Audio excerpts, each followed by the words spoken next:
Everybody seems to say that you can't do this, and whenever anybody says that, I'm the first one to say, well, why not?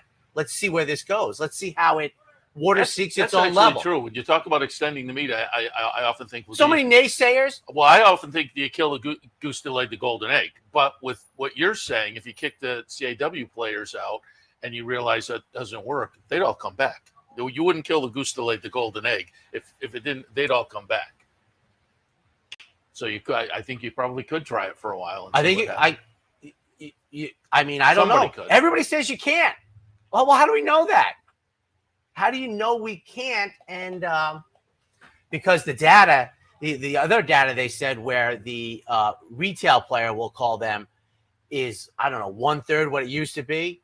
That all these statistics with the pools is because of the CAWs. They're only here because they have an edge. I mean, I just can't believe that. Now, I will say this, and as I said, I trust Pat Cummings without ever meeting him explicitly. One of the comments to these banners that Pat put up, the win pool that wasn't a factor because Naira has them out of the win pools, but the exacta said the same thing. It's like the real complex thing, Seth, is do they always how is their win strike so high? I used to say about the syndicates in the pool, it's like, well, the horses I pick are usually not in their window, so it helps me. They put money in the pool. They're not with me. But these guys nowadays seem to be such excellent bettors.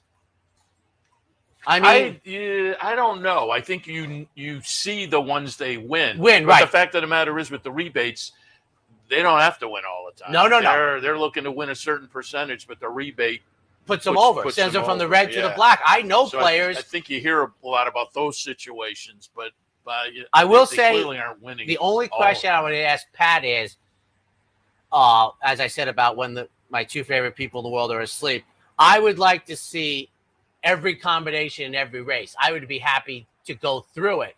The way Michael Berry went through all the mortgage loans and realized that the bubble was coming. I would like to see, because my guess, Seth, is just off the top of my head is each race there's a big dump in a batch. So I'd like to see it, but I'll tell you one thing. And Pat does the great thing where he shows you how the win pool with the 4, the winner of the race also, isn't touched at all. So my thought on the other side is, what happens if we, the retail players, just bet to win? Unfortunately, that lottery jackpot score, which is very attractive in horse racing, would go away. But I've said this before, Emerald Downs, they're not there, and it's a low takeout on the pick 5, so that's where I'm headed. But I mean, I was shocking. I mean, I should confess, folks, I'm behind the times in these CAWs. Seth is probably onto it. What I am just minus like a 4-month awareness. I did not realize they made up such a huge percentage. I don't think anybody except people who are really in the weeds realized the numbers till that Financial Times article. Okay. And then the Jerry Brown letter. I think it was a letter to the editor at TDM. But I think they laid out the numbers that I think opened a lot of people's eyes up, certainly. And then that translated into both the Jockey Club and the Racing Gaming conference. Both of them had panels specifically so was looking at it. Both of those horses were 10-1 on the morning line, set by an extraordinarily good morning line odds maker. Yeah, I mean, it was stunning. I woke up to it this morning, and Twitter is all abuzz, and I'd like to know more about it. But I always start out with the idea when someone says you can't, my first reaction is, I'm pretty sure the Colonists would have been about 150,000 to 1 to defeat the greatest empire that man had ever known, and they seem to do that. So whenever I hear can't, I'm always suspicious that, well, how do you know? Yeah. How do you know? Like I said, I think they'd come back if it didn't work. I do want to applaud our friend Sean Clancy. Comes to Saratoga with Awakened. River D Stable is Sean Clancy's stable. 10 Strike is Marshall Graham. Marshall Graham and Sean Clancy and company win a grade 1 at Saratoga with Awakened in the Jonathan Shepard yesterday, and that was kind of fun. And I ran into Sean and Joe as well a little bit later on in the day. Sean was clearly very, very happy with the victory. Nothing like now, I didn't watch former jump jockey. Now he obviously writes very well for the Saratoga Special and beyond. And Joe and Sean, for years, Steeplechase Times, they wrote a lot about Steeplechase. Now Tom Law's in the mix as well. We had Nolan Clancy on yesterday, the second generation with the special.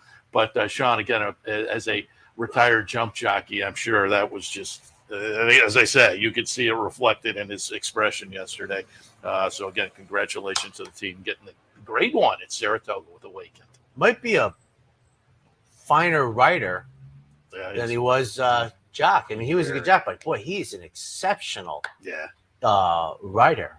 So kudos. And I will also give kudos to Tommy Garner, who rode the whole course, saved every inch of ground. I had it as my top pick, so I was watching him all the way around. Trip notes. And on a jump race, he was hugging those cones all the way around. I think I ran last. And then made a nice late run in the stretch. So again, congratulations on the nice ride as well there in the opener. Unfortunately for me, I think Theocrat, who ran last, set the tone for the day for me. Immediately, I was dismissive of it. I'm like, it's a jump. I don't know anything, etc.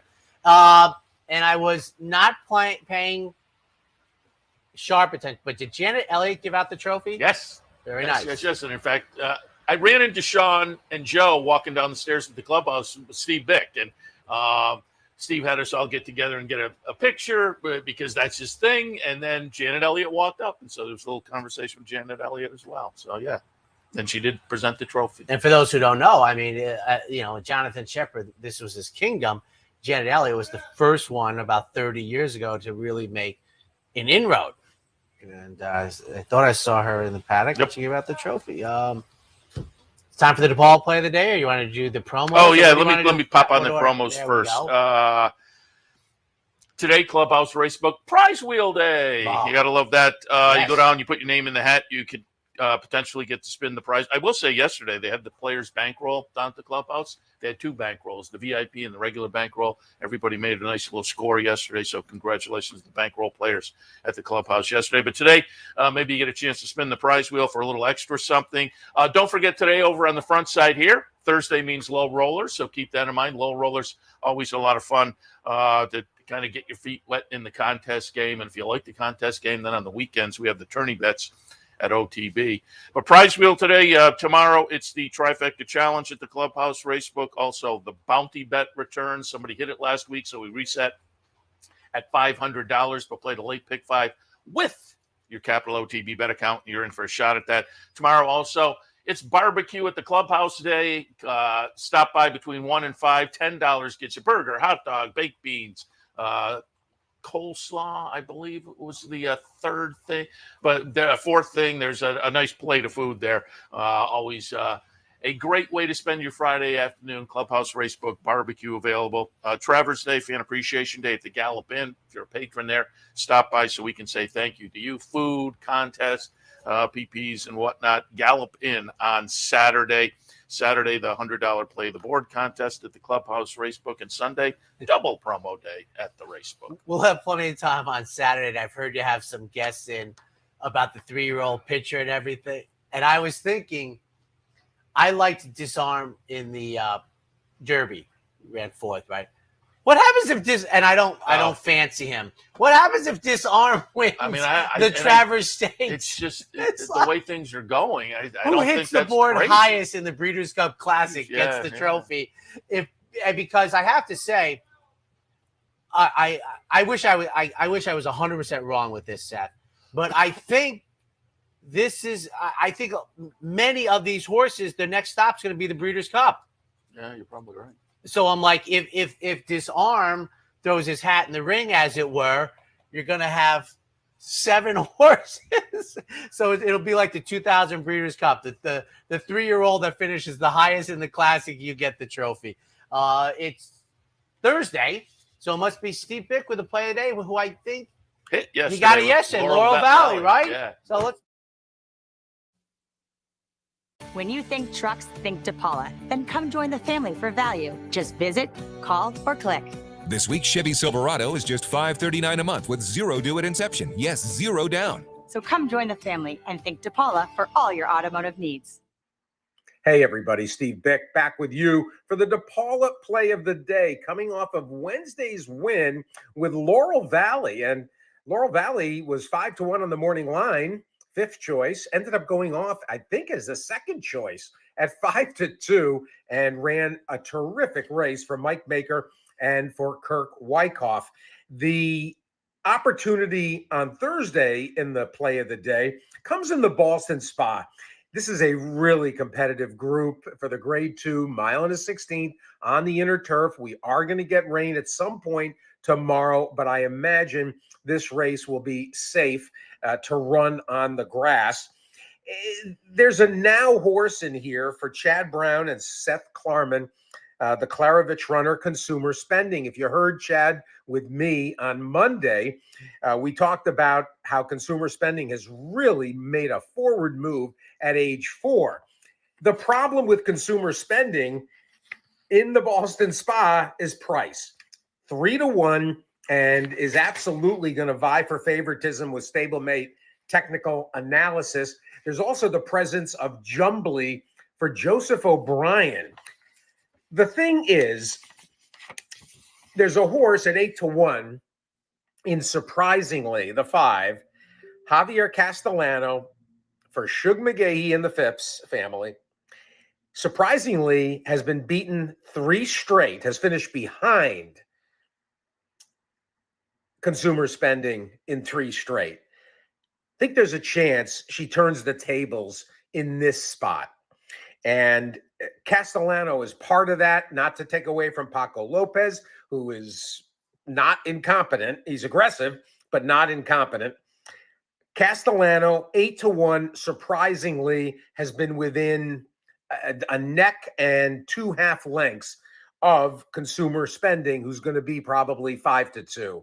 So at 8-1, going to take a flyer a little bit, trying to take the price on Surprisingly. Let's see if we can't get $20 on the McGahee Mastery filly in the DePaula play of the day for Thursday. Surprisingly, for a slight surprise, in the Boston Spa. Talk to you on Sunday, everybody. Good luck and enjoy Travers. When you think trucks, think DePaula. The all-new 2024 Chevy Trax is here. Bigger, roomier, seats 5, and lots of technology. And just $449 a month, 0 down. So come join the family and think DePaula for all your automotive needs.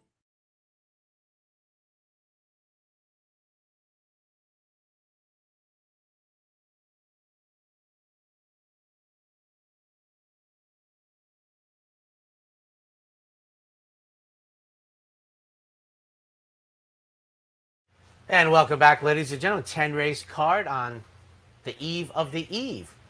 Travers, I guess we don't call this Thurby. But quick note, I'm not going to lay out too many things, but a NYRA person very graciously yesterday, I had 2 very young people coming to the track for the first time yesterday. They happened to see me. They gave me a nice little thing that enhanced the experience of my 2 young friends going to the track for the first time. They felt like royalty, as it were. And I want to thank that person. If they're watching, they know who they are. And it was very gracious of them. And she texted me this morning that the 2 young collegiates had a great day at the track. And they'll be back. Good. And, that's what it's about. Certainly Saratoga, what it's about. They certainly picked a gorgeous day. They did. And, I said they were already ahead for the day. As I understand it, you set them up nicely, and then, as you say, the nice gesture got a little extra something on the day. So good for them. Very, very nice day. So we have 10 races today. We're going to kick it off with the State Breds, Maiden Claimers, and for 30 going, as my partner pointed out, the extremely popular 1 mile dirt distance. And I did it. I don't know. I think it was. Who knew? I think it was in yesterday's Times Union. I once again parsed out the post positions and how things have been working with the out of the 1 mile shoot. I think it was yesterday. It might be today's Times Union. But anyway, 1 was very popular. I think 1 was the highest result so far coming out of the 1 mile shoot. But otherwise, it was a pretty decent mix. But for me, 5, 3, 2, and 6, because I'm elegant on top, the most experienced of the field, and I'm always a little leery there, but second most eventually experienced, Power and Glory. Oh, okay, you're right. Yep. But again, eventually they kind of hit a field where maybe they can break through. And given what we saw last time, I am tepidly going in this direction. It was a near miss with a number that is okay, relatively speaking. So I go there. Then I do go for that most experienced Power and Glory. Again, kind of a similar scenario. Tosses numbers that match up okay with this group. They're not great numbers, but compared to this bunch, Shotgun Patsy, the Bill Mott runner going maiden special weight to maiden claiming and stretching out off a couple of sprints, maybe is going to be a little bit intriguing here. Altarina, second start for Mark Hennig, I think could be a little bit of a player potentially as well, because again, this isn't a strong field. This horse will have to improve, but I don't think that's out of the question, and won't have to improve a whole lot, frankly. But I have it 5, 3, 2, and 6. And now I have to correct myself. Cause I'm Elegant is actually the third most, because Strange Fruit, my top pick, 7, yeah, is the right. second most. And the reason I don't know why I said it, but the reason I bring it up is in maiden claiming races, the fresh face is often talked about by public handicappers. So years ago, I started taking the traditional Mormino contrarian about most veteran, second most veteran, etc. And so I've dialed into that. And I will tell you that the difference between my 4 and 5 is, and he's a wonderful person, it's just David Donk is in the Rudy Rodriguez funk this year. I mean, it happens. Look at Rudy this year. It's like shooting fish in a barrel for him and Bill Mott. But it happens. It happens to me. Over 10 bagel yesterday. I could be over 20 when today's over. But I wanted Strange Fruit coming out of the most recent effort. Pat Reynolds, smaller barn, very good. Love him on Twitter. Power and Glory is my third pick. But my thought on this race, Seth, very, very, I would say contrarian, is in a maiden claiming state bred race, I have in my bunch the 3 veterans in the group, whereas obviously fresh faces and the fact that Bill Mott has had about as good a meet as you could envision on July 12th. Going, this would be pretty Saratoga. I think I'll just, go through them like hot knife through butter. Second race at Saratoga this afternoon, state bred maiden specials, 5.5 on the grass. 1A hard par. There's been some golf ones this summer. 5, 4, 10. For me, you have the 11, the 12, the 13, the MTOs. I don't think they're going to be invited to play. I will say, and Seth has the 1 in, and Seth is far more apt than me with the AEs, but hard par would interest me if got to run today, but I would say Ray Hand will probably scratch. So 5, 4, 10. We're not even, we got the 4th. But price is truth for Christophe Clement. I've said this before. My blind spot, although usually you get a price the second time, and we're looking at 6 to 1, is give me something in the debut that shows some ability. And then if you fatigue and run worse, as it were, I'm okay with that. And that's what I'm going for with Price is Truth, who was 5 to 1 on debut and is 6 to 1 with Manny. By the way, I said it earlier, but there's going to be significant jockey changes today with Luis Saez off. And then Detective Tom, first-time starter for Steve Asmussen, an offspring of the Factor, who was a very precocious runner himself and has been that type of stallion. And then Patronage, the 10 for Todd Pletcher on the outside. I'm actually shocked my partner doesn't have the 10 in the mix. He's got to be your 4th pick. He is. Okay. The offspring of Cantheros is, scares the bejesus out of me. So, but 5, 4, 10. What I mean by scare is better this rating that I have. If the 1A gets in, I would include that, but I have the plain one on top, 1, 9, 4, and 10. Clavinet going out for Adelphi. This one has some nice win early breeding, and one of the siblings was a nice win for me up here a few years ago. Saratoga Treasure won in debut at a nice price back in 2017 in the first start of the career. Made special weights going 5.5 on the turf. Another sibling called April Gaze won the first 2 starts, 4 out of the first 5. I think there is a lot of win early here. There's not much to know about the sire, Disco Partner. You look at the price, and they only paid $42,000 for this horse, but do know they did it up here at Saratoga in that fall sale as a weanling. For a weanling, that's a pretty good price. So I think this horse could be well meant this afternoon with some nice win early breeding. I'll go with Clavinet on top. Sebastian, the first and the second spot. The 2 bullet workouts down at Monmouth on the 20th and the 12th kind of jumped out at me as indicating this one could be ready to roll. And then Steve Asmussen has Detective Tom, sibling called Luna's Song, 5th in debut, won the second start of the career. And I said it yesterday, sometimes the Asmussen horses need a start, and then they improve markedly in their second start. The Asmussen horse I put on top yesterday, and now I'm blanking on the name, but watch that one next time. The first start looked like get some experience, and that one I think will move forward. So for me, in the second, 1, 9, 4, and 10. And my consternation starts, revs right up here. A 1.1 miles on the inner turf, which we don't run very often. And there is some thoughts out there that there is going to be a rail setting with about distances coming. And that just drives me crazy. But this is the rarely run, and I don't know why. That's another thing. I think it's awesome. You start at the top of the stretch, you get plenty of time to get position, but we just do not run very many 9 furlong races on the inner turf course. That is the third, the optional claimer with a capital C, non-winners of a race in 2023. And again, I when I drove in, I did hear there's a possibility for a little rain later in the day.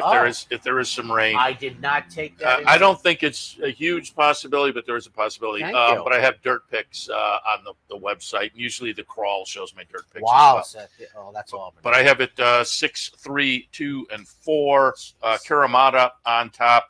Both that one and unanimous consent are Chad Brown runners. I tilted towards Karamata, and I left unanimous consent out of the mix. Normally something I won't do with Chad and Klarovich up here, but I thought there was others that were more intriguing. But I did put a Chad Brown horse on top. Karamata coming in off a nice win down at Monmouth 2 back in a little stake, and then a near miss last time on the move up here to Saratoga in a very similar event. So I think in good form, logical player in a race where I have kind of equal confidence really in my top 3 or 4 here. Easter in the second spot for Graham Motion.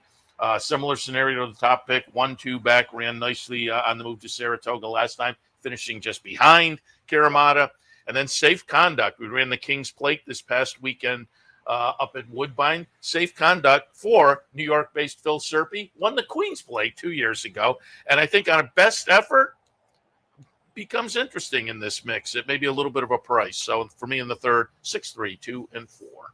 And at the Breeders' Cup that year, I saw Phil's assistant, very innocuous she was. And I said, congratulations. That she was stunned. I go, the Queen's Plate, which at that time had been like 5 months ago, but that's a career mark. People thank you the rest of your career. I had Phil on a couple of days after that win. I mean, he is a very much a New York-based guy. So yes. to get an Ontario bred and go up and take the Queen's Plate, that was notable. I love Apple products, and I truly hope Apple weather is completely wrong.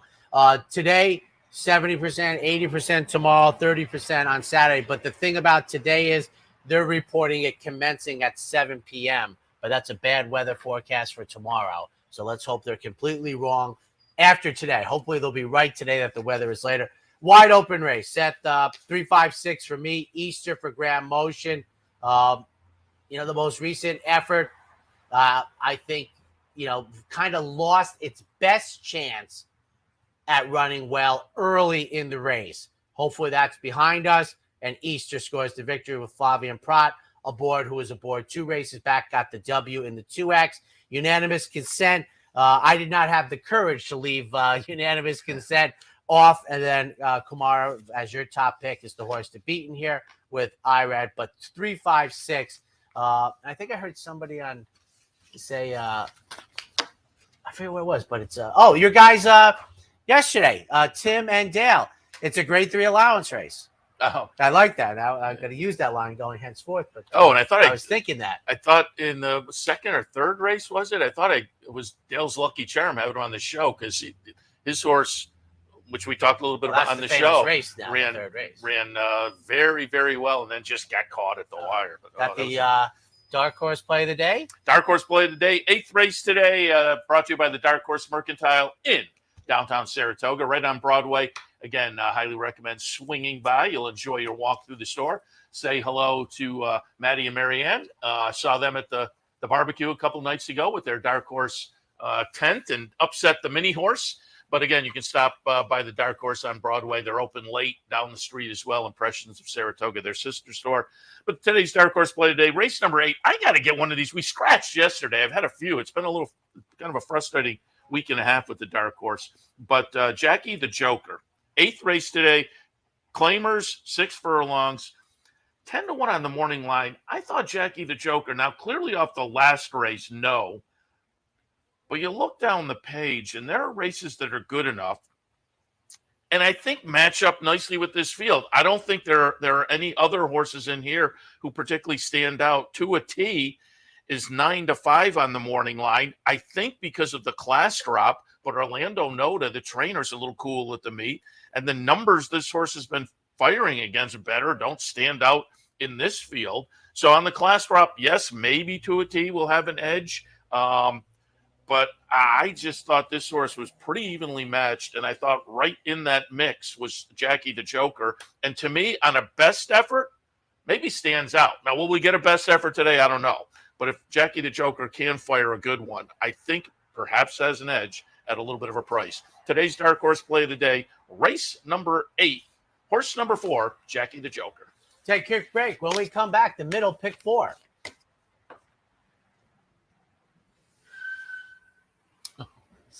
It only takes one upset to make history, and now you can be part of Saratoga's long tradition at the Dark Horse Mercantile. The Dark Horse Mercantile offers a carefully curated selection of clothing, gifts, and home decor, from one-of-a-kind vintage racing memorabilia to select brands like Barber and Under Armour, as well as exclusive Dark Horse branded merchandise. So celebrate the Dark Horse in all of us at the Dark Horse Mercantile, downtown Saratoga, where the smart bet is always the Dark Horse. For more than 4 generations, Bruce Cerrone and his family have continued the 101-year tradition of delighting their local following and faithful summer crowd with the finest authentic Italian recipes. Classic Italian dishes made with the freshest ingredients, served in a home-like setting. Some things have changed in the last 101 years, but not Pinnell's commitment to the finest in Italian cuisine. Pinnell's Italian Restaurant, a Saratoga tradition since 1922. 284 Jefferson Street, just minutes from the track. Capital OTB is now streaming live on Roku.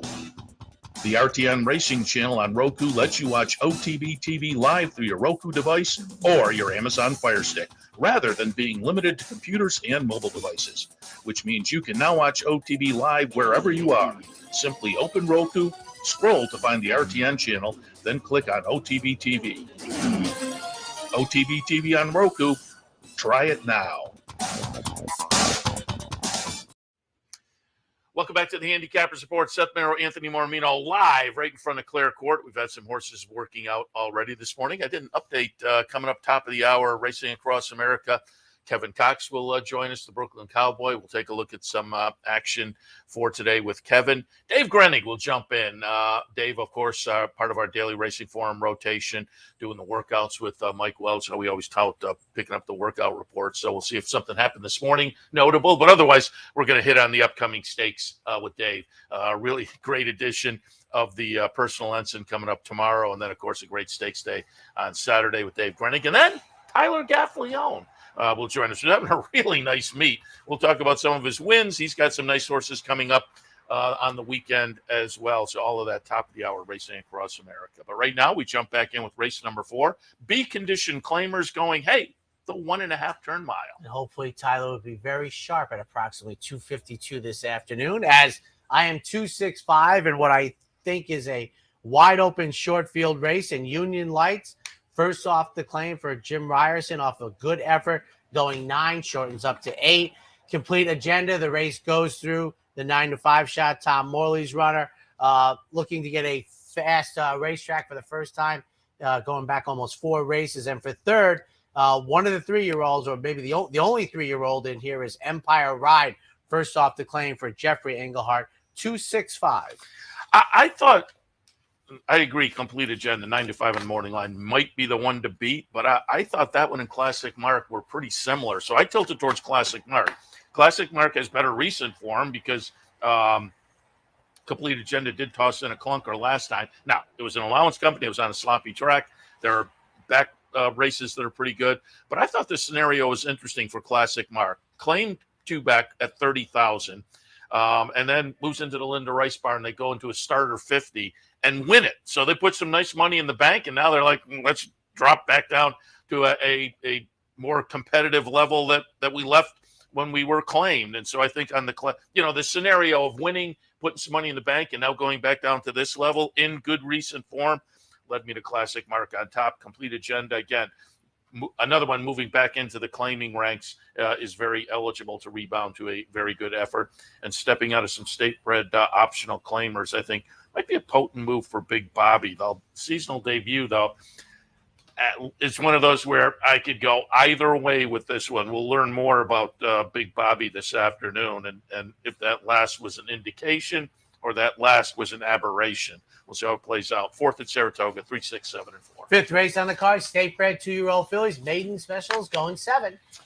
3, 6, 2, and 1. I'm going to put Lady Arwen on top. Even money on the morning line, and I looked around for an alternative because I just don't think this horse is. I do believe the horse is going to take a lot of action, but I just don't think the horse is by any stretch of the imagination invincible. I just didn't see anything else that attracted my attention. Sun and Wind in the career debut ran a race that is clearly good enough, and so that one, if the odds are separated the way they are, Sun and Wind certainly becomes interesting and very playable. Buena Salute, Dan's first full, worked 11.0 before the May sale and attracted $25,000. And I'll tell you, 11 flat is not a blazing 2-year-old workout.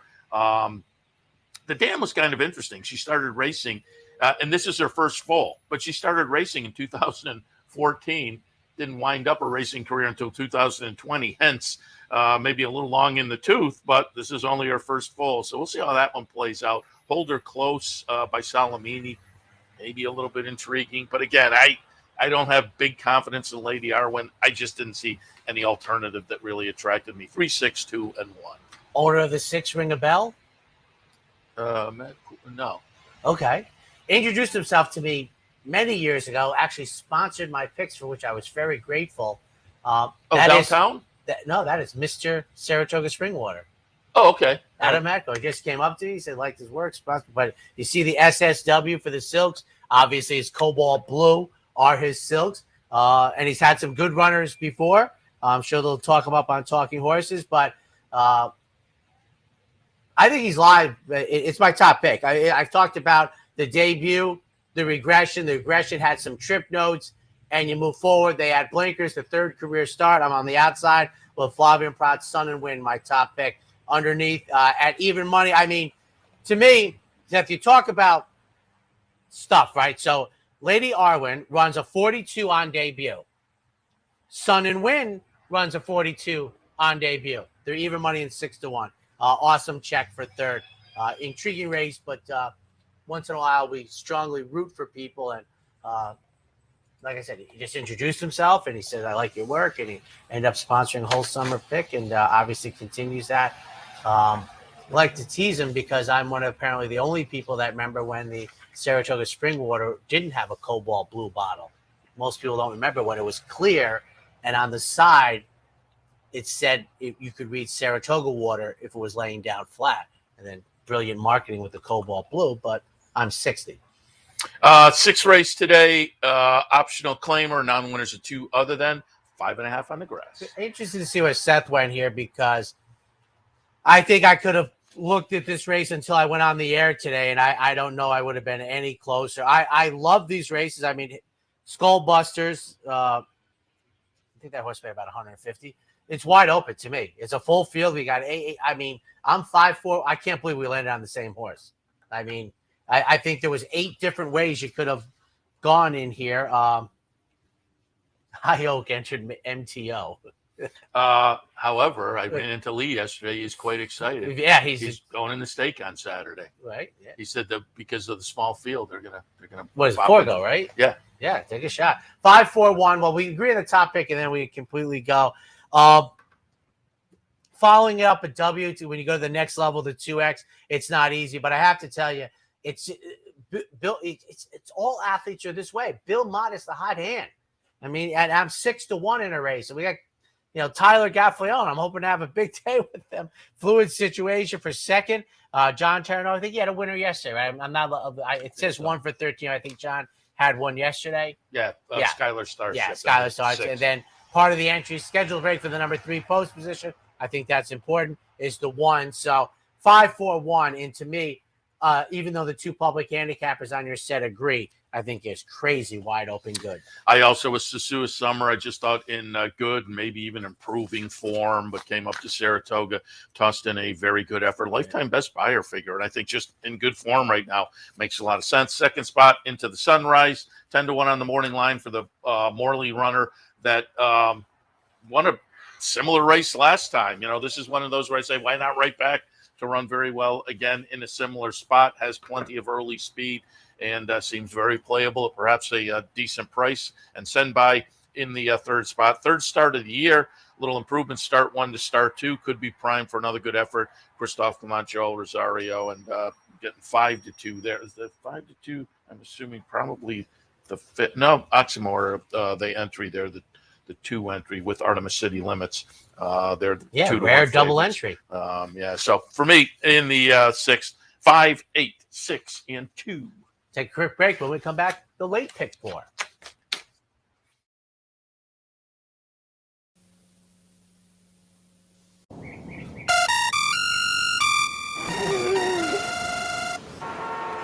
Come on.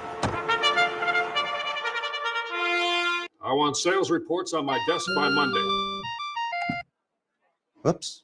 My bad. Love racing? RTN brings you every live simulcast on your home television, plus live video streaming and race replays on your PC and mobile devices. To order, visit rtn.tv. RTN, a breed apart. A day at the track isn't complete without a night at the Horseshoe. Great food, hot music, and cold drinks. So why go downtown when all the action's just across from the track? The Horseshoe Inn at the corner of Nelson and Gridley. Birdstone is an outside front. They're coming down to the finish. Can Smarty Jones hold on? Here comes Birdstone. Birdstone surges past. Birdstone wins the Belmont Stakes. It's in front, but here comes High Chaparral. High Chaparral, the defending champ, to take it to Bob. These 2 arch rivals head to head with Joe Hart bearing down on them. It's going to be a 3-horse photo finish to the turn. Here's the wire. Photo finish. Welcome back, ladies and gentlemen. New York State Breds in for 45 or 2X, going the ever popular Mile in the Dirt. I'm going to go Bustin Bay on top, 1, 6, 3, and 4. As I said, the 1 post position, when I parsed it out after week number 6 was completed, the 1 post position was doing very well. So I'll go there. Comes in with 6 the last 6 starts, 4 wins, including the last couple of wins, including one right up here at Saratoga. Linda Rice trainee, Jose Ortiz on board. Short price, but probably lives up to it. I'm not necessarily winning. I don't think the horse is invincible by any means, but I would expect a good effort, certainly. But I'll put that one on top. Close up second last time, going 1.1 miles at Saratoga was Sweet Mystery. I kind of find the cut back to the mile a little bit intriguing today off of that nice effort, going 9 furlongs, going to 8 today. BB's busted in the 3rd spot. A couple of Finger Lakes wins led to a 5th place finish last time here at Saratoga. But again, that was 1.8 miles. So this one could be a little bit interesting on a cutback as well, and maybe offer a little bit of a price in the mix. But for me, 1, 6, 3, and 4. Does your recap put the owners there? No. Okay, because winning move might be invincible. I'm 4, 1, 6. I just, I understandable shortening up, and this time running for the tag from the Linda Rice barn. Bustin Bay here. The race might very well go through it, but Mia be a star for me. Coming out of the same race as my second pick in here. One thing I would say, not only posters, I think I'm at a disadvantage in this race, but I'm getting a much bigger price here. Is I think the 1 mile races, especially if you're inside and you have some early speed and can get a tactical advantage, you're at a big advantage here. And I am up against it, I believe. But I also think I'll be about 8-1 versus 4-5. Bustin' Bay for second, then Sweet Mystery for third. I would be somewhat intrigued on a head-to-head of Mia Be a Star versus Sweet Mystery. I'm not interested in one versus Bustin' Bay, but I'd be interested in one Sweet Mystery. 4-1-6 for me. Race number 8 this afternoon. We're looking at Plain Vanilla Claimers. They will travel 3/4 of a mile. You know, that never seemed to catch on, but I would think the casual player who comes up here, I would think head-to-head would be a great – and with it's kind of like a sports wagering with a head-to-head, way. You can make a parlay sheet. I'm like, I think the parlay sheet would crush it. It would go nowhere. 7-2-4-8 for me here in the 8th race, and you don't even have my top pick. What do we have? The deuces are saving, but and there you have it. That's a wrap. We're good. We're good. That's it. That covers I think Slim Pickens just came in the house, and we should just bring her down. There is also a good reference. Slim Hopefully people can hear that. That was like the Gunsmoke Cowboy. They had to have heard that. That was very good. That was good. I'm out. Jim Ryerson first off the claim. I have to guess that was also meant for us. 7-2-8. Well, Seth, let's say I've done 1,000 of these shows. That's the first yeehaw ever. But that was good. 7-2. I got nothing. That was tremendous. 4-1-2-8. Again, Jackie the Joker, my dark horse play of the day. I went over that earlier. I just don't think there's a standout in here. And I think on a best effort, Jackie the Joker maybe has a little bit of an edge. Timed out in the second spot, comes in off a little bit of a bullet workout up at Finger Lakes. Really, the last couple were the one back at the end of July was even better. So this one I think comes in good form. And then to a T, 9-5 on the morning line and making a class move that's notable. But again, trainer may be a little bit cool so far at the meet. Their horses are hitting the board, and this one with the class drop is certainly eligible. So for me in the 8th, 4-1-2-8. You know, one of the things about live TV, when it goes off the rails, the bads are bad, but the highs can be awfully high. We'll take a quick break. When we come back, the Boston Spa and the Late Daily Double.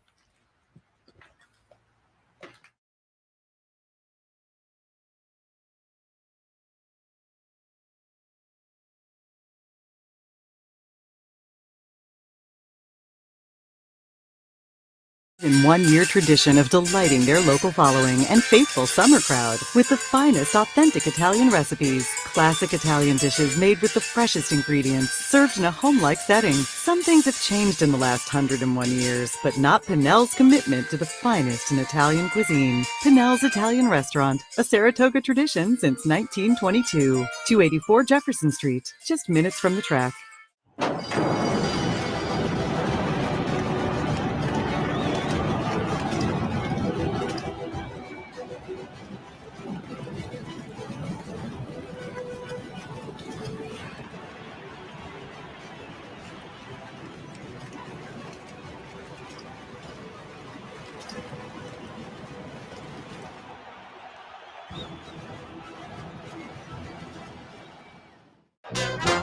The only thing better than watching the races is watching your own racehorse. With nearly 20 years experience in the racing industry, Bonaventure Stables' share-based ownership program enables everyday fans to become part owner of a thoroughbred for far less than you might think, with all the ownership perks at Saratoga, Belmont, Aqueduct, and other great tracks. Experience the thrill and lifestyle of owning your own thoroughbred racehorse. Learn more at bonaventurestables.com.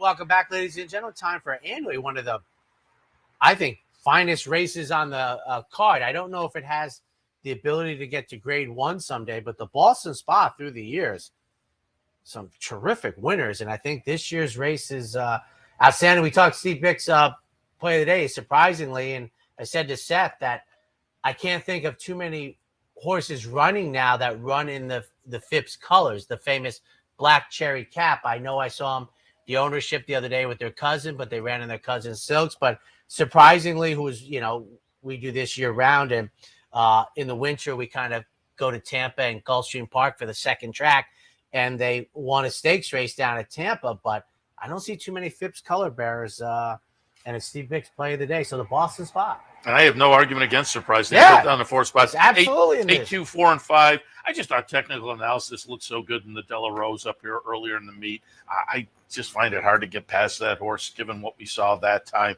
So I went there. But consumer spending comes in off a couple of wins in stakes down at Monmouth. And it's also Chad Brown, Chad Klarovich, as is the top pick. So I can certainly see a Chad Brown exacta. Oh, and Fluffy Socks could make the Chad Brown triple. At the last race, maybe not so much, but it was the Grade 1 Diana. It was only the second start of the season. I could see a rebound to a very nice performance today that is more Fluffy Socks-like, which puts that one in the mix. And then surprisingly down the 4 spot, but I could point to a couple others that I think would be intriguing in here as well. But I went 8, 2, 4, and 5. Sister Bridget is the only horse that I would look and go and maybe do one of those. I mean, the 1, the 2, I have Evie Jets that you do not have for third. Surprisingly, Speak of the Devil, who seemingly hasn't regained that formed first-time United States when there was some give. I know it says firm, but I thought there was some give in the course that day, technical analysis. So at the end of the day, I went Fluffy Socks, so I need to have bounced back clearly to be a player in here. But this is a race on top for me. It's easily 5 deep. I mean, and, I don't know what to make of Jumbly. The 1, but if they won, I wouldn't be shocked. And I'll tell you, folks, I know I have every Jets for third. It has to run better to be competitive. And one thing for the casual fans I want to say, the Della Rose, because of its language, can't be graded, but it's a grade 2 usually. So it's not a jumping class in my opinion. 4.83 and a terrific renewal of the Boston spot. But just I realize what I need from Fluffy Socks. I hope I get it. If I get it, I'm in the mix, and I'm one of the longer prices. 10th and final today, again, scheduled to go off at 6:18. Maiden specials going 1 mile and 3/16 on the grass. 3.94 for me and Timo. First off the claim for Pat Reynolds. In good form here. They're going to start at the top of the stretch. I think the almost 10 furlongs we have no trouble with. Number 9, Too Far East is West, one of my favorite names. I don't pick names. Once again, though, draws a tough outside post position. It's becoming a theme. And then Jamestown gets a much better post position draw at a huge price. They take blinkers off. First start since May. I have James. You don't have him in the mix, but I have Jamestown. Could be sneaky good in here. It is a good name. Too Far East is West. Because if you Yes, think that's about how it works. if I left from New York in a plane and headed east, eventually I'd wind up in California. That's how it works. But I have that one on top. 9, 8, 1, and 2. Theoretically, I'd wind up in California. I'd have to land a few Could be a times few first. times. Lightly raced, but the numbers are very solid compared to this group. Dr. Kringle has been on the dirt recently, but the first couple of starts on the turf indicate that presumably won't be an obstacle. And Way Hill Road for a Shug, I think, can be an interesting player in here as well. The first turf start was pretty good. Last time was okay, but I think it's going to fit with this group. In the 10th and final, 9, 8, 1, and 2. Used to live in Latham. Exit 5 was our point of reference. They go left or right. I said, well, you can get there eventually, either one, but the left is much quicker. So that wraps up the. I think another terrific day. I said it yesterday. I took the bagel, but I thought the racing was outstanding yesterday. He stays, I go. Who do you have up next for the good people? Top of the show, and he's in the house. Brooklyn Cowboy, Kevin Cox. We'll talk a little racing for this afternoon. Dave Grenig will join us a little bit later, taking a look at some of the stakes action. Really nice stakes action coming up tomorrow and the weekend. And then Tyler Gaffleone in the house. He's ridden some nice winners here, including Carl Spackler, New York Thunder, who comes back this weekend. So we'll talk about some of those runners and more coming up top of the hour. We hope he has a great day, that Tyler Gaffleone. All right, everybody, have a great Thursday. We'll see you tomorrow morning.